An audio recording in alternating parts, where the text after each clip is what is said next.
Bismillahirrahmanirrahim. Assalamualaikum warahmatullahi wabarakatuh. Perkenalkan, kami dari kelompok 1 yang terdiri dari saya sendiri Nur Haslinda, Melin Toding, Anindita, Alisa, Anca, dan Adrian. Pada video kali ini kami akan menjelaskan mengenai jenis-jenis mesin arus bolak-balik dan mesin sinkron.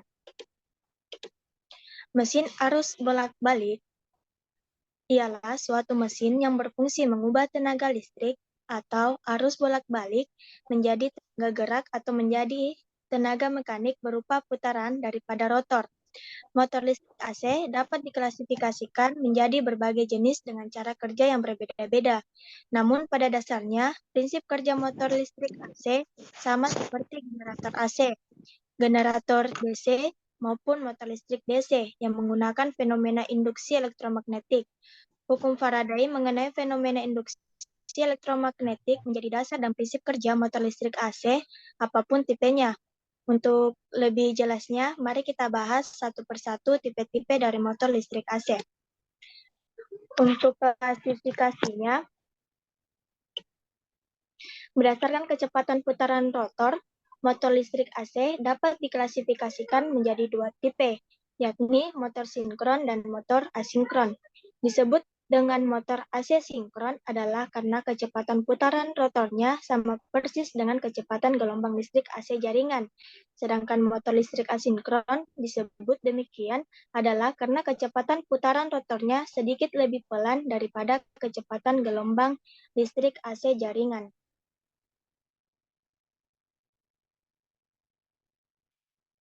Mesin AC sinkron adalah motor listrik AC yang pada kondisi steady kecepatan putaran rotornya tersinkronisasi atau sebanding dengan frekuensi gelombang arus AC.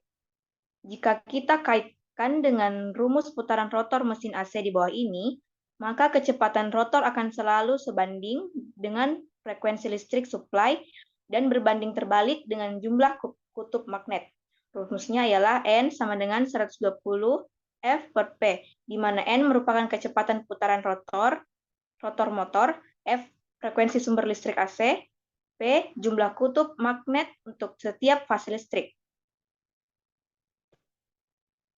Prinsip kerja motor listrik adalah terletak pada sistem eksitasi pada rotornya. Rotor motor AC sinkron memiliki kutub magnet dengan posisi yang tetap.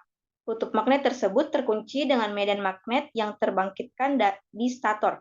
Sehingga pada saat medan magnet stator berputar akibat gelombang listrik AC, rotor motor akan ikut berputar dengan kecepatan yang sama dengan kecepatan gelombang listrik AC.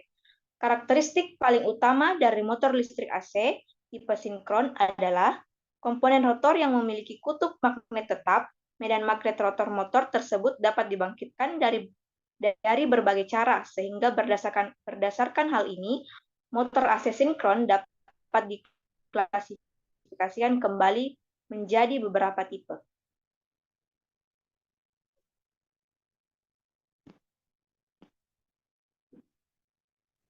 Jadi, yang pertama, motor sinkron dengan magnet permanen. Cara yang paling mudah untuk mendapatkan medan magnet pada rotor motor listrik sinkron adalah dengan menggunakan magnet permanen. Dengan cara ini, listrik yang relatif hemat serta kerugian panas yang sangat kecil.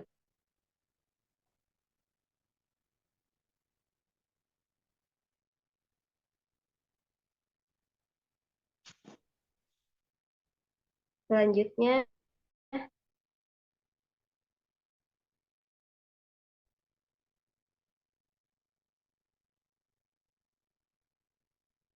yang kedua yaitu motor sinkron reluktansi.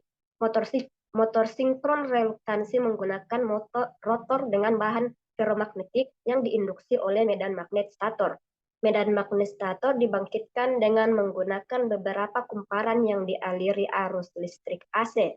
Rotor yang menggunakan bahan logam yang dapat ditarik oleh magnet, namun bukan magnet permanen, akan berputar mengikuti putaran medan magnet yang terbangkitkan pada stator motor.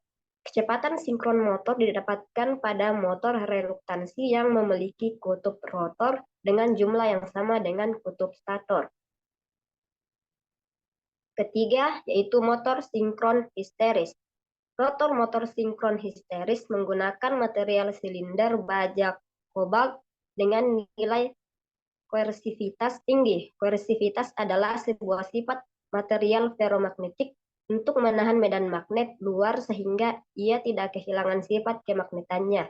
Sehingga material dengan koersivitas tinggi, sekali ia termagnetisasi oleh medan magnet dengan arah tertentu, akan membutuhkan medan magnet terbalik yang besar untuk melawan magnetisasi tersebut, atau histeris yang lebih besar, lebih lebar. Motor AC tak sinkron.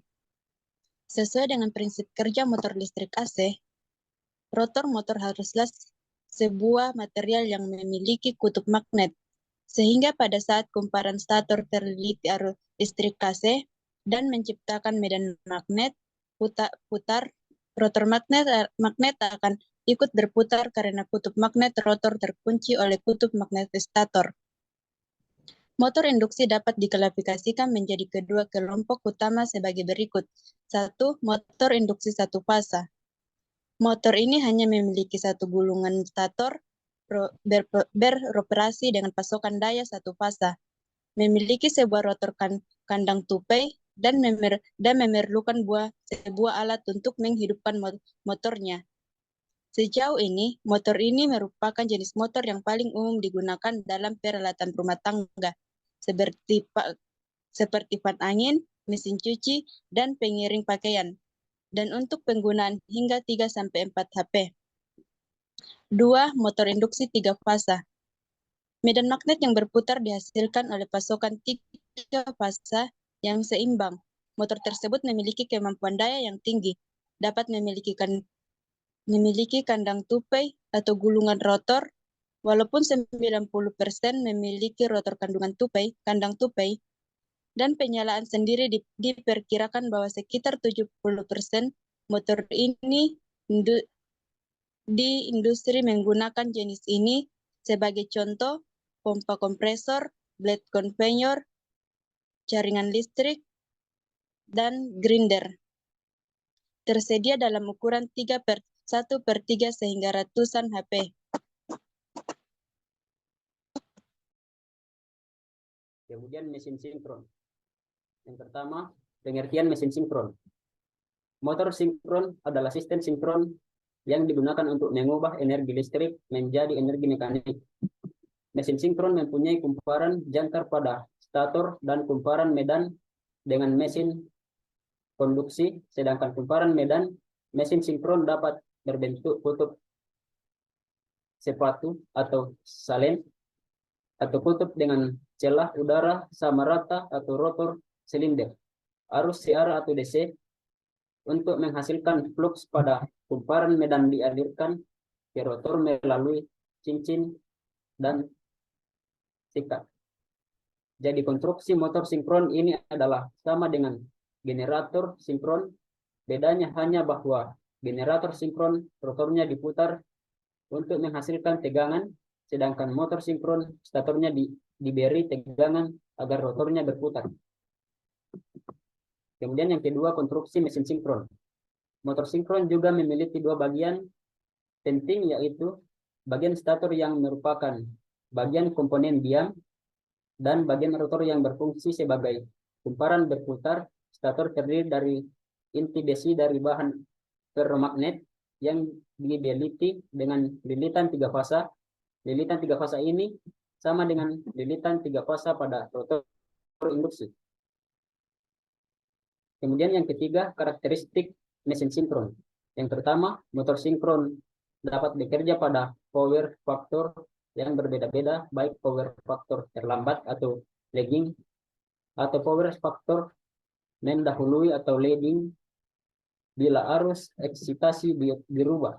Kemudian yang kedua, motor sinkron tidak tepat start dengan sendirinya. Untuk start motor sinkron ini memerlukan bantuan peralatan tambahan yang dapat membantu berputar hingga mencapai kecepatan sinkron atau mendekati kecepatan sinkron hingga motor dapat bekerja normal.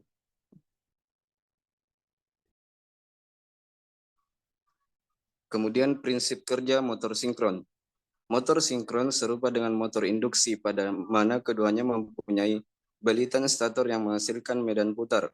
Tidak seperti motor induksi, motor sinkron dieksitasi oleh sebuah sumber tegangan DC di luar mesin dan karenanya membutuhkan slip ring dan sikat atau brush untuk memberikan arus kepada rotor.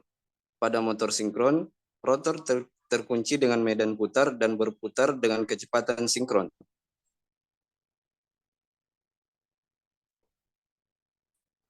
Kemudian jenis-jenis motor sinkron. Yang pertama, motor non-excited. Pada motor ini, rotor dimagnetisasi oleh medan stator eksternal. Rotor berisi medan magnet konstan. Baja dengan retensi tinggi seperti baja kobal digunakan untuk membuat rotor. Ini diklasifikasikan sebagai magnet permanen, reluktansi, dan motor histeris. Kemudian aplikasi motor sinkron. Umumnya, motor sinkron digunakan untuk aplikasi di mana kecepatan yang tepat dan konstan diperlukan. Aplikasi daya rendah dari motor ini termasuk mesin positioning. Ini juga diterapkan dalam aktuator robot, pabrik bola, jam, pemutar piringan hitam pemutar rekaman, juga memanfaatkan motor sinkron. Selain itu, motor ini juga digunakan sebagai servo motor dan mesin timing.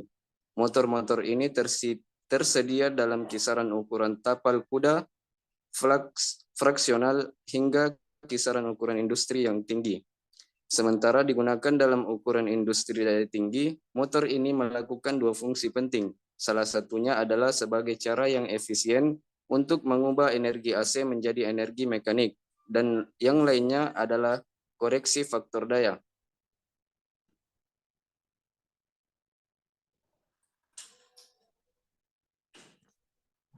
Demikianlah materi yang kami sampaikan. Lebih dan kurangnya mohon dimaafkan dan semoga bermanfaat bagi kita semua. Sekian dan terima kasih. Wassalamualaikum warahmatullahi wabarakatuh.